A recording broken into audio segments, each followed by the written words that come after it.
Hola, ya estamos culminando el estudio del libro de Hechos. Hoy estamos sobre el capítulo 28. Abre tu Biblia y vamos a leer los primeros 6 versículos. Estando ya a salvo, supimos que la isla se llamaba Malta, y los naturales nos trataron con no poca humanidad, porque encendiendo un fuego nos recibieron a todos, a causa de la lluvia que caía y del frío. Entonces, habiendo recogido Pablo algunas ramas secas, las echó al fuego, y una víbora, huyendo del calor, se le prendió en la mano. Cuando los naturales vieron la víbora colgando de su mano, se decían unos a otros: ciertamente este hombre es homicida, a quien, escapado del mar, la justicia no deja vivir. Pero él, sacudiendo la víbora en el fuego, ningún daño padeció. Ellos estaban esperando que él se hinchase o cayese muerto de repente. Mas habiendo esperado mucho y viendo que ningún mal le venía, cambiaron de parecer y dijeron que era un dios. El mar arrojó a las costas de Malta a Pablo y todos sus compañeros de viaje. Este pasaje nos ilumina acerca del carácter de Pablo desde diversos ángulos. Por una parte, nos ofrece el detalle cordial y sencillo de que era un hombre que no podía estar sin hacer nada. Así es que se puso a recoger la leña para ayudar a mantener la fogata.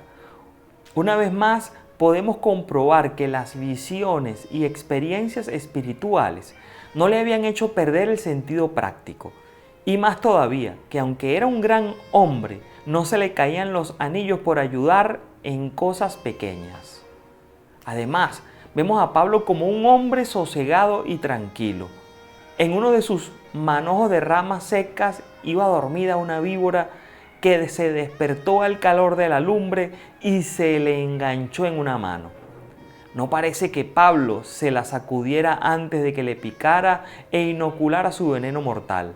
Pero en cualquier caso, resolvió el problema como que si no hubiese pasado nada. Los malteses lo consideraron un milagro, pero Pablo lo tomó con la mayor naturalidad. El versículo 8 sigue diciendo: y aconteció que el padre de Publio estaba en cama, enfermo de fiebre y de disentería.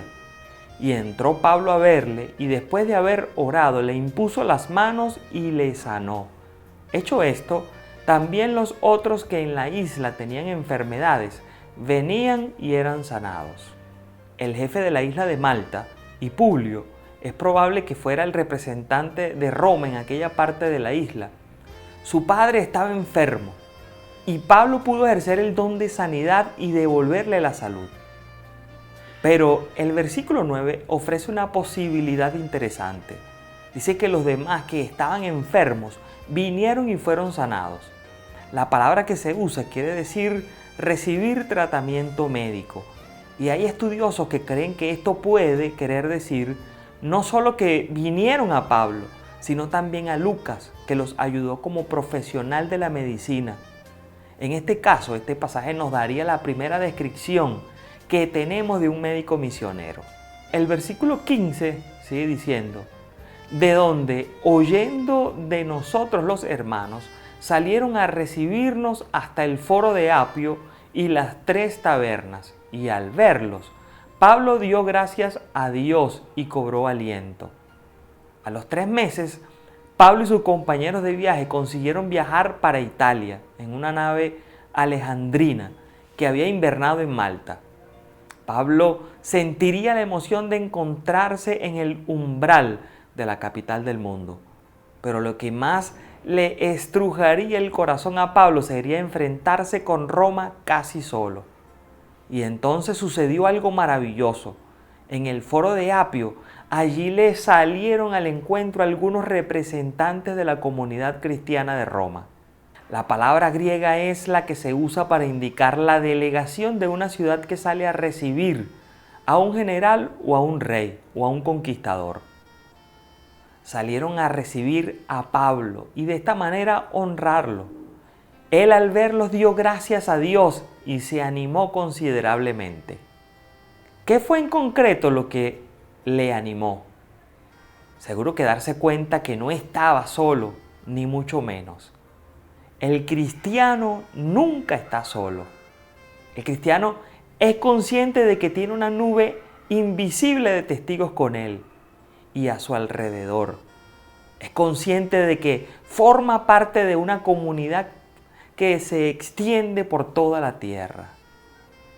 Y también es consciente de que esté donde esté, allí está Dios. También tiene la certeza de que el Señor Jesús está con él. El versículo 24 dice: y algunos asentían a lo que se decía, pero otros no creían.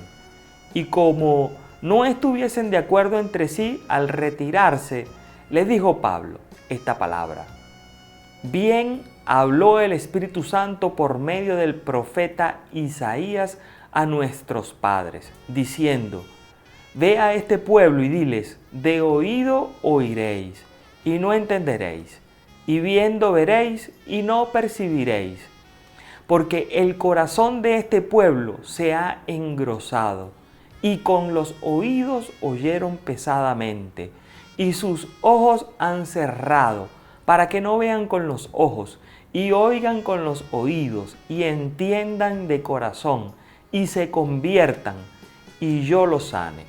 Sabed pues que a los gentiles es enviada esta salvación de Dios, y ellos oirán.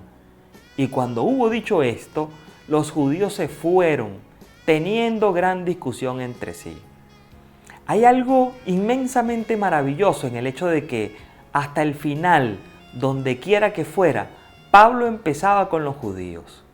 Llevaban más de 30 años haciendo todo lo posible para crearle problemas, deshacerle el trabajo y hasta matarle. Y a pesar de todo, sigue siendo a ellos a los que ofrece el mensaje en primer lugar. Si hay algún ejemplo de esperanza invencible y de amor a toda prueba, son los de Pablo predicando en primer lugar a los judíos hasta en Roma. Al final llega a la conclusión que se implica en la cita de Isaías. Es que esto también es la obra de Dios. El que los judíos rechazaran a Jesús fue lo que les abrió la puerta a los gentiles. Hay un propósito en todo. Al timón de todas las cosas está la mano del piloto invisible. La puerta que se cerraron los judíos se abrió a los gentiles. Y no es el final, pues alguna vez al final del día habrá un rebaño y un pastor. El versículo 30 dice: y Pablo permaneció 2 años enteros en una casa alquilada y recibía a todos los que a él venían, predicando el reino de Dios y enseñando acerca del Señor Jesucristo abiertamente y sin impedimento. Pablo, aun cuando estaba preso, proveyó sus necesidades con sus propias manos y tampoco estuvo ocioso en otros sentidos. Fue entonces cuando escribió las cartas a los Filipenses, Efesios, Colosenses y a Filemón. Aquellos 2 años no fueron una pérdida de tiempo. Pablo les decía a los filipenses que todo lo que ha sucedido ha contribuido en la extensión del Evangelio. El libro de los Hechos llega a su fin con un grito de victoria. En griego, sin impedimentos, es una sola palabra que suena como un grito de victoria. La historia que empezó en Jerusalén más de 30 años antes termina en Roma. No es nada menos que un milagro de Dios. La iglesia que al principio de Hechos se contaba por decenas, ahora es una cantidad muy grande e indefinida. La historia de Jesucristo se ha extendido por todo el mundo. Y en este punto se está predicando en Roma, la capital del mundo, abiertamente y sin problemas.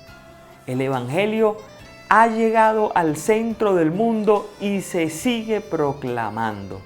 Lucas ha dado fin a su tarea. No hay final para la historia, porque la historia de la iglesia continúa, confiando en Jesús, apoyándose en el poder y la dirección del Espíritu Santo y el amor del Padre. La palabra de Dios continuará esparciéndose sin obstáculos y continuará cambiando vidas para la gloria de Dios.